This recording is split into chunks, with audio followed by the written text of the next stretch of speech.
حضرت ابو الحسن رحمۃ اللہ تعالی علیہ حضرت معاذ ابن جبل رضی اللہ تعالیٰ عنہ کے پاس بیٹھا کرتے تھے. فرماتے ہیں ان سے جو پیار بڑھا تو پھر میرا مصلی سے بھی بڑھ گیا. تابعی ہیں. فرماتے ہیں صحابی رسول سے محبت ہوئی تو ذکر سے بھی ہو گئی, پھر درود شریف سے بھی ہو گئی. محبت ان سے بڑھی تو پھر اللہ نے مسجد کا پیار بھی بڑھا دیا. آپ فرماتے ہیں کہ میری ہر وقت طبیعت چاہتی تھی کہ بس اللہ اللہ کروں, بس اللہ اللہ کروں, بس نہ میں ذرا تھوڑی جان چھڑاؤں لوگوں سے, کو 10 منٹ ملے تو میں کچھ 4 نفل پڑھ لوں, میں تھوڑا سا نہ بچوں لوگوں سے, اور مجھے تسبیح ملے تو میں نہ کچھ 400-500 دفعہ استغفار پڑھوں, سبحان اللہ, الحمدللہ, اللہ اکبر, لا حول ولا قوت الا باللہ, میں نہ تسبیحات پڑھوں. فرماتے ہیں کہ بچے تھے گھر میں 6-7, غربت تھی, کام ملتا کوئی نہیں تھا, اور میں کام چور نہیں تھا, کام ڈھونڈتا تھا, پر اللہ کی قدرت کے کام نہیں ملتا تھا.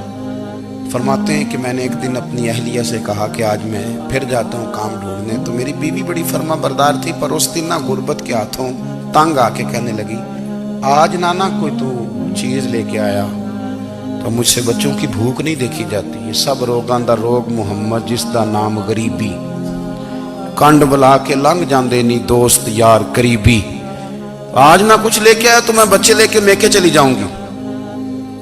شیخ فرماتے ہیں کہ میں بڑا پریشان گھر سے نکلا, پر میں نے صبح سے لے کے زور تک کام ڈھونڈا, کام ملا کوئی نہیں. تو میرے دل میں خیال آیا, چلو کام نہیں ملتا تو اللہ اللہ تو کرے نا, چلو بندوں کی مزدوری نہیں ملتی تو رب کریم کی عبادت ہی کرتے ہیں. فرماتے ہیں کہ میں نے نا فرات کے پانی سے وضو کیا, نہر کے, شدید دھوپ تھی, ساتھ ریت تھی, اور ریت تپ رہی تھی.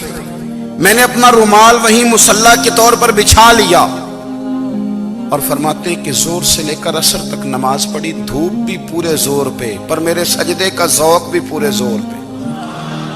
فرماتے ہیں سورج بھی چمک رہا ہے اور رب کی عبادت کا ذوق بھی پورے زور پہ. میں سجدہ کروں تو پھر میرا اٹھانے کو جی نہ چاہے.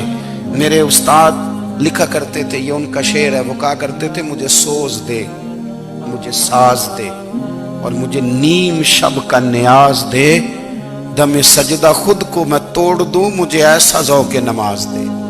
اور میں تیری بہار کا پھول ہوں, میں کھلا بھی ہوں تو تیرے لیے, مجھے میری شاخ سے توڑ لے, مجھے اپنی زلف کا ناز دے. بھائی فرماتے ہیں کہ عصر تک میں نے نفل پڑھے, دل ڈھلنے لگا, عصر کی نماز پڑھی اور میں وہاں سے چلا.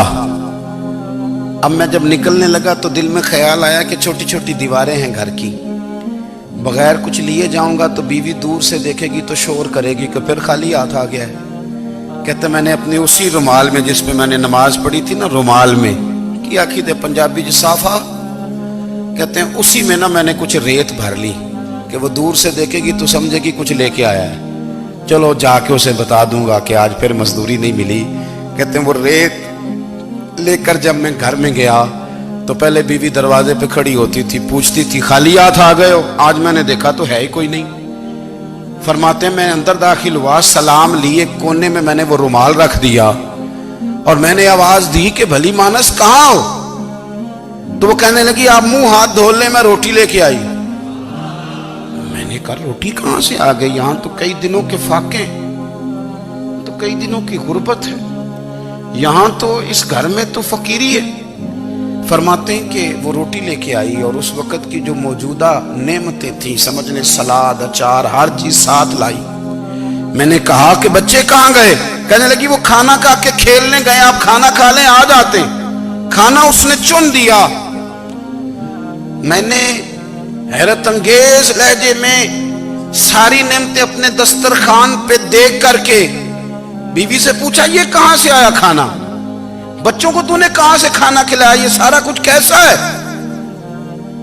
کہنے لگی پتہ نہیں آج آپ کس کریم کی مزدوری کرنے چلے گئے تھے, پتہ نہیں کس کریم کی. میرے گھر میں تو اتنی نعمتیں آئی ہیں کہ مجھ سے سنبھالی نہیں جا رہی, اتنا اناج ہے, اتنا گندم ہے, کس کریم کے دروازے آج چلے گئے تھے؟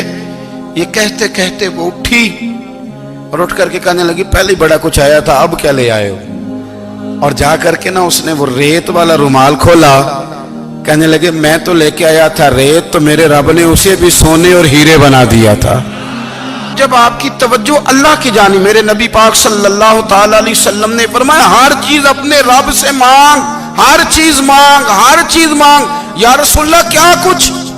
میرے محبوب نے فرمایا تیرے گھر میں نمک بھی ختم ہو جائے تو وہ بھی اپنے رب سے مانگا کر، تو مانگنا وہ تجھے دے گا، تو اس کی بارگاہ میں کشکول طلب دراز تو کرنا۔ اور ترمذی شریف میں عجیب لفظ ہے، رسول کائنات نے فرمایا، رب کریم فرماتا ہے جب میرا بندہ ہاتھ اٹھاتا ہے نا تو مجھے حیا آتی ہے کہ میں خالی کیسے لوٹا دوں اس کے۔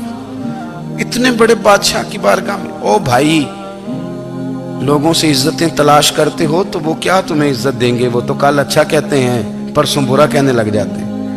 لوگوں کے سامنے گڈ بک میں آنا چاہو گے تو وہ تو سویرے تمہارے بارے میں کچھ کہیں گے، شام کچھ اور کہیں گے۔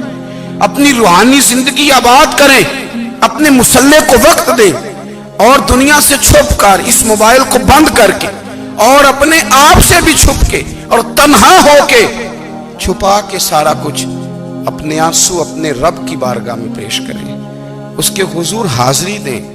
سنو نا ترمذی کی حدیث، اور اسے یاد رکھنا، نبی پاک علیہ السلام نے فرمایا اپنے دکھ لوگوں کے سامنے نہ بیان کرنا، سیٹھوں نوابوں کو نہ بتاتے پھرنا، دنیا داروں کے سامنے جا کے نہ رونا کہ میں تکلیف میں ہوں۔ فرمایا اگر دنیا داروں کو دکھ بتاؤ گے رب تمہیں کبھی غنی نہیں کرے گا، اور لوگ ہیں کہ الٹا مذاق اڑائیں گے۔ آپ کی جس سے بڑی پکی یاری ہے نا، پکی، وہ تب تک پکی ہے جب تک آپ نے 50,000 مانگا نہیں، اور جس وقت آپ نے کہہ دیا کہ میں مجبور ہوں میری مدد کر تو پھر ختم ہو گئی دوستی۔ لوگوں کی تعلقات آپ کے ساتھ تب تک ہیں جب تک آپ ان سے کوئی ضرورت وابستہ نہیں کرتے۔ کریم محبوب فرمانے لگے بندوں کے سامنے دکھ نہ بیان کرنا، اللہ تجھے کبھی غنی نہیں کرے گا۔ تو اپنے دکھ اپنے رب کو بتا، تو دعائیں مانگ، تو اس کی بارگاہ میں حاضر ہو، تو اس کے حضور عرض کر۔ فرمایا اپنے دکھ اپنے رب کو بتا، وہ جلدی کرے یا دیر سے کرے تجھے ساری دنیا سے بے نیاز کر دے گا، تجھے کسی کا محتاج نہیں رہنے دے۔